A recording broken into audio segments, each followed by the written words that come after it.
Ya Alloh, bedor ko'zlarga xotirjamlik uyqusini, omonlikni bergin. Iztirobga tushgan qalblarga taskin va halovat bergin. Ularga yengillik va yaqin fathini bergin. Ya Alloh, ko'zlarini o'z nuringga hidoyat qilgin. Adashganlarni to'g'ri yo'lga boshlagin. Parvardigoro, bizlardan g'am qayg'ularni ketkizgin. Ya Alloh, agar unutgan yoki xato qilgan bo'lsak, bizni azobiga giriftor aylama. Parvardigoro, bizlarning zimmamizga bizlardan ilgari o'tganlarning bo'yinlariga qo'ygan yukni yuklama. Bizlardan tashvish iztiroblarni ketkizgin.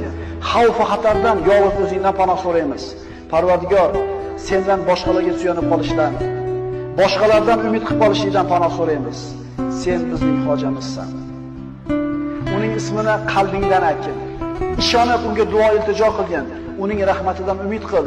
U duolaringni eshitib turganiga va albatta ijobat qilishiga ishongin.